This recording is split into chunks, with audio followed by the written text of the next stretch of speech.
¿Cuál ha sido la experiencia o el reto más difícil enseñando a los jóvenes? Sabemos que este ministerio todavía lo mantienes, ¿no?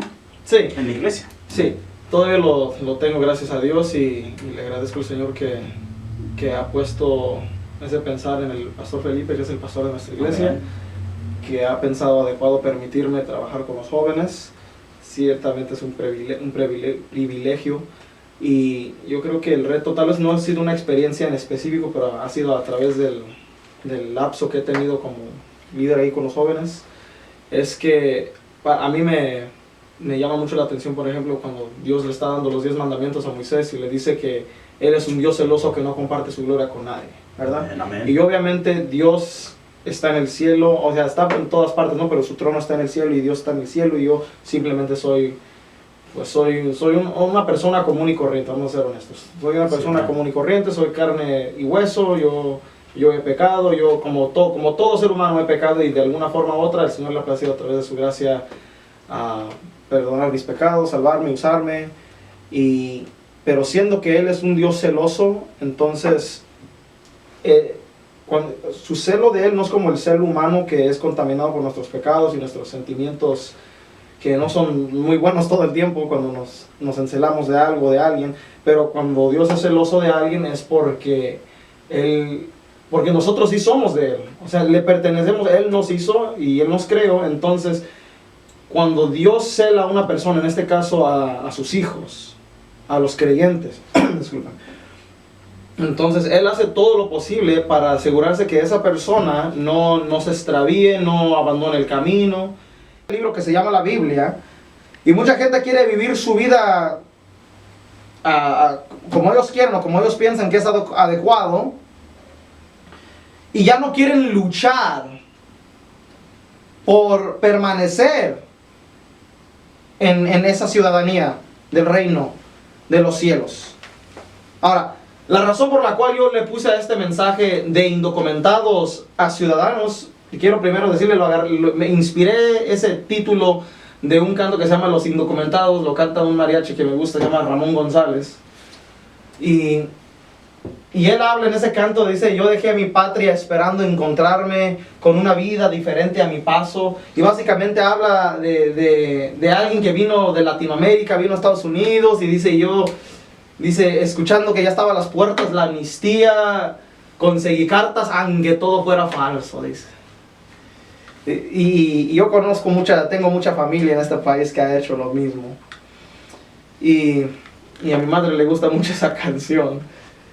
Dice, pero un día, dice, yo quería que alguien me diera de Dios razón, que alguien me hablara de Dios. Y dice, aquí a la vuelta en la esquina una iglesia se encontraba, y se pasar adentro me invitó mi corazón. Dice, escuché las palabras que aquel ministro mencionaba de una nación que Dios había preparado, donde no hay hambres, ni dolores, ni tristezas. Dice, esa es la nación de la cual yo siempre había soñado.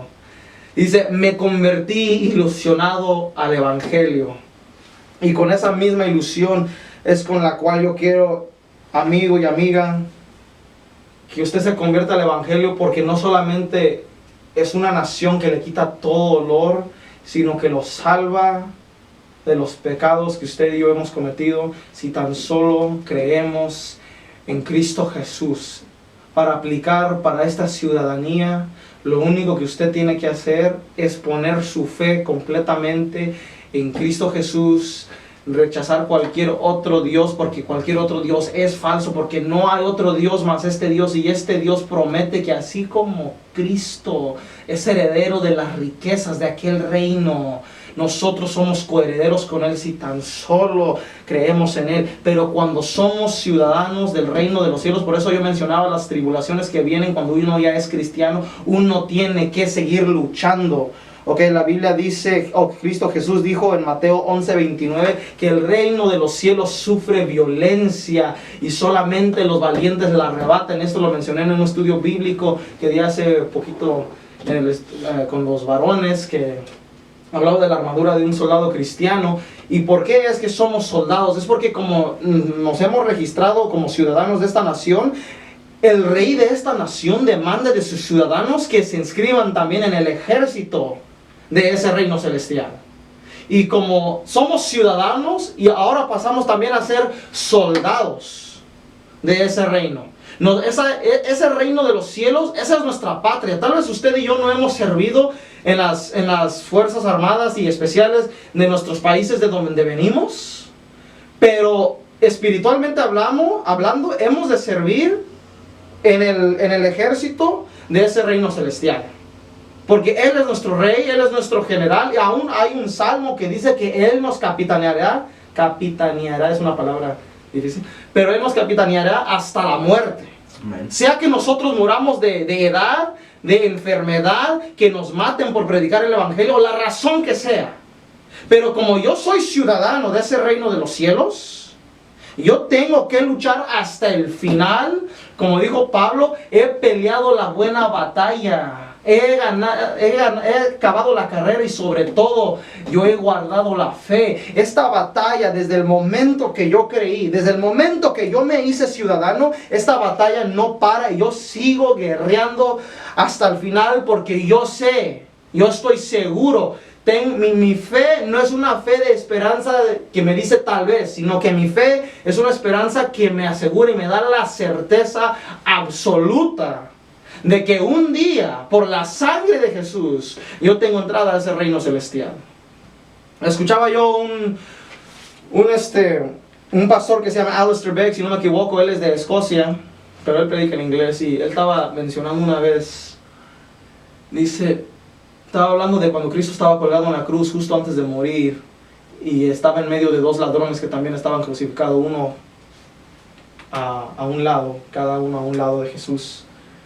Y mientras uno de los ladrones, que era pecador, él no quería reconocer que él merecía ese castigo, pero él le decía a Jesús: si tú eres el Hijo de Dios, sálvate a ti mismo y sálvanos a nosotros también. Porque estaba agonizando la tortura de la cruz aquel ladrón también.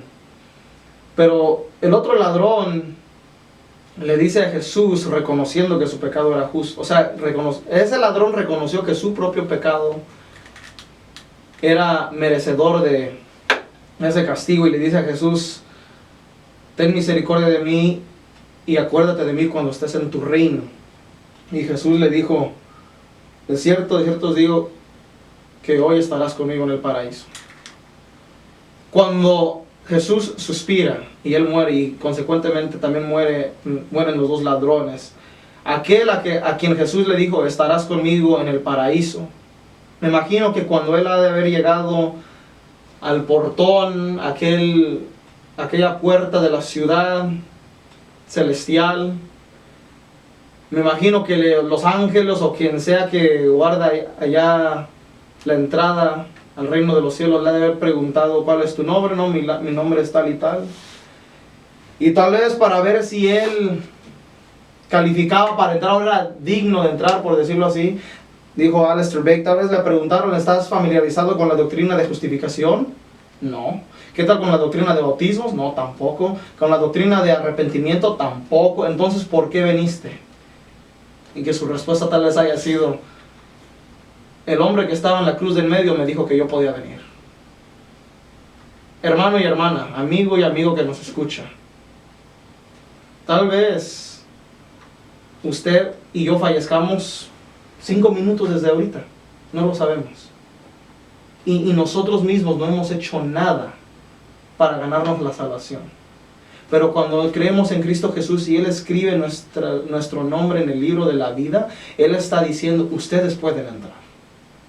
¿Ok? Cuando los ángeles miran que estos varones galileos, los discípulos de Jesús, lo están mirando, que ya se fue en las nubes. Me imagino que habiendo pasado 3 años con Él aproximadamente en la tierra, crecieron muy cercanos con Él y se está yendo, y han de haber sentido una tristeza, me imagino. Pero estos ángeles le dicen: ¿por qué estáis mirando al cielo? Este mismo Jesús que ha sido tomado de vosotros al cielo, así vendrá como le habéis visto ir al cielo. Y cuando Él venga, Dijo Jimmy Swaggart en una predicación de él, Él no vendrá otra vez a ser bofeteado, a ser azotado y a ser crucificado. No, Él no vendrá a que le pongan una corona de espinas. Él vendrá con una corona de oro, simbolizando su realeza como el Rey de Reyes y el Señor de los Señores. Y Él vendrá a recoger a su pueblo. ¿Ok? Ahora, el pueblo de Dios inicialmente, según las Escrituras, según la Biblia, Dios había escogido que el pueblo de Israel sea su pueblo. Y usted puede tal vez pensar, pero yo no soy israelí. Yo no tengo ciudadanía israelí. Yo no soy un israelita. Yo no soy de ninguna de las 12 tribus del pueblo de Israel. Entonces, ¿cómo es que yo puedo ser salvo? Usted puede ser salvo cuando usted cree en el evangelio que es predicado. Cuando uno lo predica así sin temor a ser ridiculizado.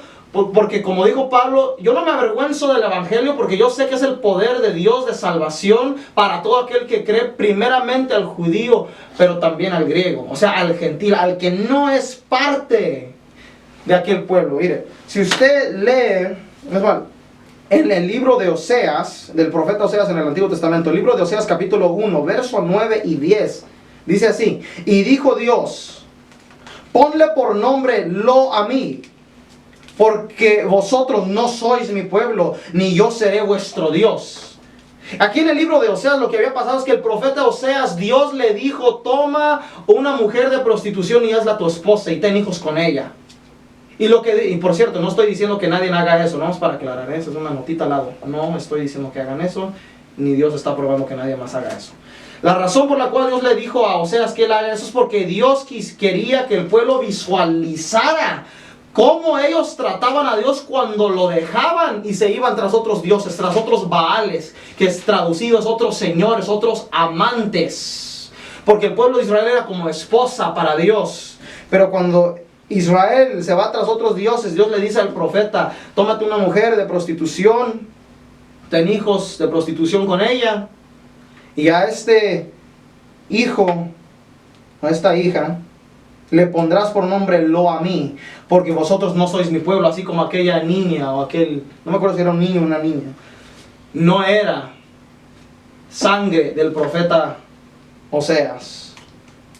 Dice, no sois mi pueblo. Pero luego en el verso 10 dice, con todo, será el número de los hijos de Israel como la arena del mar, que no se puede medir ni contar, y en el lugar en donde les fue dicho, vosotros no sois mi pueblo, les será dicho, sois hijos del Dios viviente. Y eso mismo después, el apóstol Pablo, conociendo el Antiguo Testamento, él habiendo leído el libro, en este caso el pergamino, el rollo del profeta Oseas, él después lo cita en el libro de Romanos, en el capítulo 9, en el verso 23, diciendo, y para hacer notorias las riquezas de su gloria, las mostró para con los vasos de misericordia, que Él preparó de antemano para gloria. En otras palabras, aunque usted y yo no somos del pueblo de Israel, de antemano el Señor ya nos había preparado para gloria en Cristo Jesús.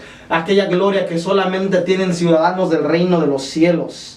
En el verso 24 de Romanos 9 dice, a los cuales también ha llamado, esto es, a nosotros, no solo de los judíos siendo los del pueblo de Israel, sino también de los gentiles. Como también en Oseas dice, llamaré pueblo mío al que no era mi pueblo, y a la no amada, amada. Y en el lugar donde se les dijo, vosotros no sois mi pueblo, ahí serán llamados hijos del Dios viviente. En el capítulo 11 del libro de Romanos también habla, Pablo usa la ilustración